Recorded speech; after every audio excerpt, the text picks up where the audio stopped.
Himachal government इतनी मतलब casteism चलता, मैं बोलता इनको संविधान जला देना चाहिए, मनुवाद लगा देना चाहिए। देखी जाए, मैं हिमाचल एक ऐसा स्टेट है वहां पर ओबीसी के बच्चों को टॉर्चर किया जा रहा है। उनको 2-2 सीटें दी जाती हैं, जो कि कश्मीरी माइग्रेंटों को भी उतनी, तिब्बतियों को भी उतनी। सामान्य वर्ग का हमारे जितने भी नेता हैं ना हमारे, म्याऊं म्याऊं करते दूसरे नेताओं के सामने। उनको डर लगता कि मेरे को टिकट नहीं मिलेगी, मेरी झंडी चली जाएगी, मेरी झंडी चली जाएगी। अब चौधरी की रह गई है झंडी हमारी ज्वाली में, वो भी चली जाएगी। दोबारा की चली गई। शरेआम ओबीसी के बच्चों के साथ कत्लेआम हो रहा, कत्ले। हमारे जो कुछ बंदे जो ओबीसी के लोग हैं वो सीएम के पीछे पीछे चल गए। मगर सुक्खू साहब से ये उम्मीद थी, इन्होंने कभी नहीं सुना। आज भी बोले हाँ तो जो सुने दिखे बड़ी दिखे यार, बोली दे कि भाई मैं तुम्हारी फाइल पढ़ ली है, मैं कुछ सोचदा। कल वोट मांगने आए तो हम उनका काला मुंह करेंगे। मेरा नाम इंद्र चौधरी है और मैं गिरथवाती चांग का कांगड़ा ब्लॉक का प्रधान। मैं ये कहना चाहूंगा कि even that general category Himachal Pradesh में 28% आरक्षण ले रही है, even that on the roster, और फिर भी हमारे लोगों को आरक्षण मांगने के लिए ओबीसी के लोगों को टॉर्चर किया जाता है। 28% कहां से लेते हैं? वो 10% ईडब्ल्यूएस का, और जो 18% है सब कैटेगरी, जैसे general exman, general sports quota, general freedom fighter, general handicapped, like that. इतना कोटा लेने के बावजूद भी आज पूरे हिंदुस्तान में हिमाचल एक ऐसा स्टेट है वहां पर ओबीसी के बच्चों को टॉर्चर किया जा रहा है। उनको 2-2 सीटें दी जाती हैं, जो कि कश्मीरी माइग्रेंटों को भी उतनी, तिब्बतियों को भी उतनी। बड़ी दुश्मन। और 2 अगस्त 2020 को इन्होंने शिमला से नोटिफिकेशन निकाली कि सभी कॉलेजों में और यूनिवर्सिटियों में लागू होगा। वो भी लागू नहीं हुआ, उल्टा 1 साल के बाद वो सरेंडर कर ली। ये मैं आपको एक केस जीता हुआ, मैंने अपने पर्सनल पल्ले से 60,000 रुपया खर्च करके नवंबर 2012 का एग्रीकल्चर यूनिवर्सिटी में एडमिशन का, और उसमें लिखा हुआ था कि 2013 में नेक्स्ट सेशन से ये स्टेट पॉलिसी के अनुसार जो वो लागू होगा। आज दिन तक वो 2013 नहीं हुआ। उसका कारण रिजल्ट क्या मिला कि 2016 में हमारे 21 वेटनरी ऑफिसर की जो पोस्ट डी रिजर्व करके ओपन को दे दी, क्योंकि जब एडमिशन नहीं होगी तो हमारे मिलेंगे क्या?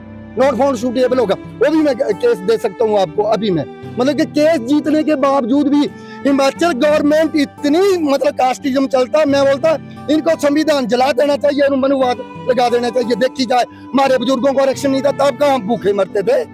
मतलब मुझे अफसोस है कि हिमाचल में 28% आरक्षण देने वाला सामान्य वर्ग का हमारे जितने भी नेता हैं ना हमारे, म्याऊं म्याऊं करते दूसरे नेताओं के सामने। उनको डर लगता कि मेरे को टिकट नहीं मिलेगी, मेरी झंडी चली जाएगी, मेरी डंडी चली जाएगी। और डंडी तो वैसे भी चली जाती है। अब चौधरी की रह गई है झंडी हमारी ज्वाली में, वो भी चली जाएगी। दोबारा की चली गई। वो भी डरपोक है, हम भी डरपोक हो गए। और शरेआम ओबीसी के बच्चों के साथ कत्लेआम हो रहा, कत्ले, जिसको कत्लेआम बोलते हैं। कमाल की बात है यार, 28% आरक्षण लेने वाले लोग जो है आज हमारे बच्चों को 2-2 सीटें देने के लिए कतराते हैं खुद ही। और मतलब कि मंडी ITI में 3 साल मिलता रहा, मंडी यूनिवर्सिटी में 3 साल, पटेल यूनिवर्सिटी में 4थे साल सरेंडर कर लिया। जब मैंने व्यक्तिगत वाइस चांसलर को फोन किया कि नहीं सर ये ऐसे है, शिमला में नहीं देते हैं तो हम नहीं देंगे। यार कमाल की बात है। मैं बोले मैं टकेगा प्रिंसिपल, आप मेरे को सर क्यों बोलते हैं? आप बच्चों के कैरियर को देखने वाले, आप न्यायवादी हैं, इतने बड़े आप जो हैं लानत है ऐसे अफसरों को। मैं तो बोलता हूँ याद रहे, एक ओबीसी कल्याण मंडल की मीटिंग हुई जब ओबीसी पिछली सरकार में, तो हमारे IAS अधिकारी secretary health what nonsense person बोलता कि आपकी 50% सीलिंग पूरी हो गई है। उस कमीने को पता नहीं कि 50% सीलिंग जो that is only adding of the SC ST OBC, उसमें EWS का दिया वो भी एडिशन है, उनको यही नहीं, मगर वो मूर्ख बनाना चाहते। और देखो मतलब के हर जगह मतलब जहां मर्जी चले जाओ ओबीसी का सर्टिफिकेट बनाना, आज पहले इनकम का बनाओ, पर नए से नए ड्रामे। कोई SDM, कोई रेवेन्यू ऑफिसर, कोई इनिशिएटिव नहीं लेता। एक मामूली सा पटवारी जो हमारे बच्चों को इतना टॉर्चर कर देता ओबीसी का सर्टिफिकेट बनकर रो चुपा। वो कोई बेल्डिटी, कोई तहसीलदार 6 महीने लिख देता, कोई साल लिखता, whatever. So many discrimination is being done with the OBC.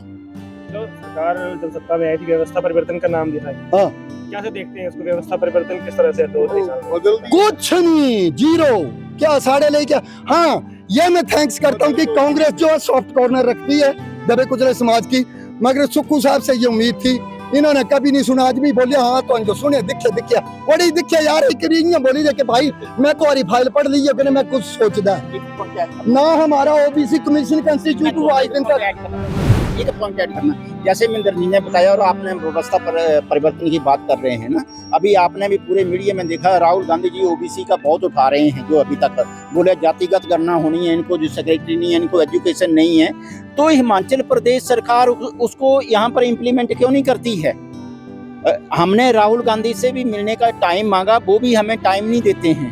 तो वो क्या वो जो नारे लगाते हैं क्या वो खोखले हैं? ये जरा चिंतनीय विषय है, इसके ऊपर चिंता करनी चाहिए भी कैसे है। तो व्यवस्था परिवर्तन क्या है? कुछ भी नहीं है हमारे लिए। मेरा नाम अकुल वासुदेव, जिला परिषद हूँ और कांगड़ा से बिलोंग करता हूँ। इस सबसे पहले तो मैं पूर्व में रहे मुख्यमंत्री वीरभद्र सिंह का धन्यवाद करता हूँ कि जिन्होंने अपनी सरकार के होते हुए हमें जो 18% का आरक्षण जो वो दिया था, बड़ी उम्मीद जगी थी हम लोगों में, क्योंकि हम जिला कांगड़ा से संबंध रखते हैं, हमारी 60% आबादी ओबीसी की। और आज हमने इस उम्मीद से आए थे कि माननीय सुक्खू जी हमारे जो प्रदेश के मुख्यमंत्री हैं, बड़ी आशा थी कि ये हमें इस आरक्षण को 12 और 18 के साथ के 18% किया जाए, लेकिन उन्होंने मुनासिब नहीं समझा। जिला कांगड़ा ने प्रदेश में कांग्रेस की सरकार बनाई तो जिला कांगड़ा ने 12 मिलने दिए, लेकिन सीएम साहब ने ये उचित नहीं समझा कि इतनी बड़ी समुदाय का मजाक बनाया, कभी स्टेयर के ऊपर खड़े हो जाए, कभी नीचे खड़े हो जाओ। और हमारे प्रदेश के ओबीसी अध्यक्ष कर्नल जी के हम इनके नेतृत्व में हम मिलने आए थे, बड़ी हमारी इंसल्ट हुई। उन्होंने ओबीसी समुदाय को दरकिनार रख के कर दिया और आगामी उन्होंने की थी, उन्होंने कहा था मिलवाएंगे, लेकिन सीढ़ियां उतरते इसमें बुलाई मिल लो इनसे, नहीं मानी, उनकी भी नहीं मानी। तो अब आने वाले चुनावों में इसका खमियाजा जो अब इनको भुगतना पड़ेगा। काले बिल्ले तो हमने इसलिए लगाए हैं कि सीएम साहब ने आज हमारे साथ जो है वो हम 4 घंटे से यहाँ उनकी वेट कर रहे थे, बाकायदा उनसे टाइम लिया था यहाँ मिलने का, परंतु वो बिना हमें टाइम दिए चले गए। और इससे पहले भी सीएम साहब को हमने मांग पत्र तपोवन विधानसभा में जा करके 21 जनवरी 2023 को दिया था। उस दिन भी पूरे ओबीसी समाज की हम ये जो आज आपके साथ जो वार्ता कर रहे हैं ओबीसी की तरफ से, ये जो वार्ता कर रहे हैं पूरे हिमाचल के ओबीसी को संदेश दे रहे हैं कि इस सरकार का जो हमारे साथ ये जो जाति कर रही है आज तक। तो जो विधानसभा में हम मिले थे 21 दिसंबर 2023 को, उस दिन भी सीएम साहब जो चलते चलते पौड़ियों पर मिले थे और सारे जितने वहाँ पर उस दिन भी 150 आदमी आए हुए थे वो इंसल्ट फील कर रहे थे। उसके बाद मुख्यमंत्री महोदय को हमने 24 जनवरी 2025 को इसी सर्किट हाउस में मांग पत्र दिया।